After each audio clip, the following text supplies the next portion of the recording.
Saya akan memulai pidato dalam 3, 2, 1. Baiklah Dewan Juri yang terhormat, adapun latar belakang dari apa yang kami sampaikan pada hari ini yaitu dalam suatu pendidikan, dana anggaran yang dikeluarkan pemerintah sangat penting guna untuk meningkatkan kualitas perguruan tinggi. Sebagian perguruan tinggi memanfaatkan dana yang dikeluarkan pemerintah guna untuk mengembangkan infrastruktur pendidikan serta perbaikan sarana dan prasarana, pengadaan peralatan laboratorium, dan pengembangan teknologi. Hal ini bertujuan untuk menciptakan lingkungan belajar yang kondusif serta memadai bagi mahasiswa dan staf akademik. Assalamualaikum warahmatullahi wabarakatuh. Saya Halida Daulay sebagai debater pertama yang akan menyampaikan terkait dengan mosi kita yang menarik pada hari ini. Yang saya hormati Dewan Juri yang terhormat serta tim dari fakultas saya, yaitu Fakultas Keguruan dan Ilmu Pendidikan, serta dari tim fakultas lain.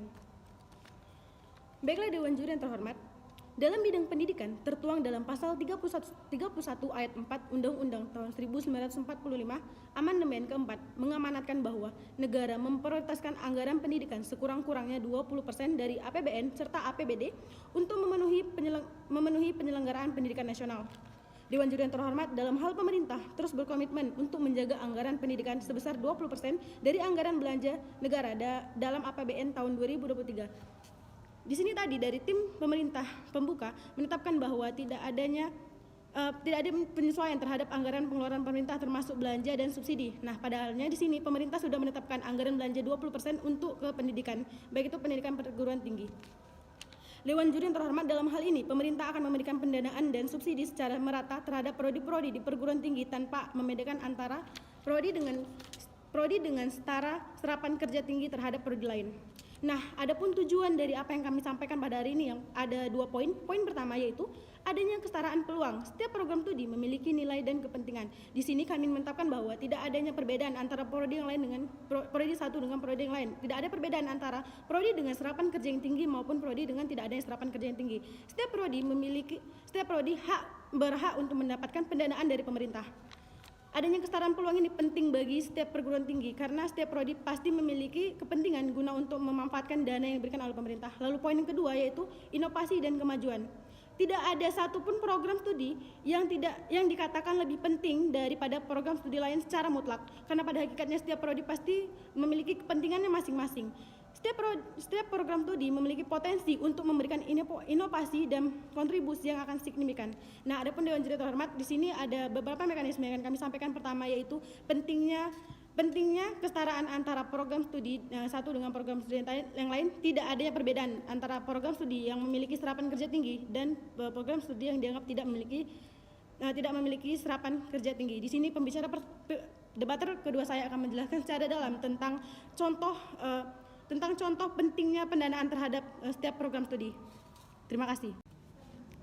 Assalamualaikum warahmatullahi wabarakatuh. Yang saya hormati kepada seluruh Dewan Juri dan yang saya hormati kepada rekan satu tim saya serta tim lawan. Di sini saya akan memperkuat argumen dari debater 1, yaitu tidak adanya pembedaan antara pendanaan terhadap semua program studi. Sarana dan prasarana program studi pada program studi sastra juga memiliki kebutuhan pendanaan, yaitu seperti contohnya yang pertama ruang sastra.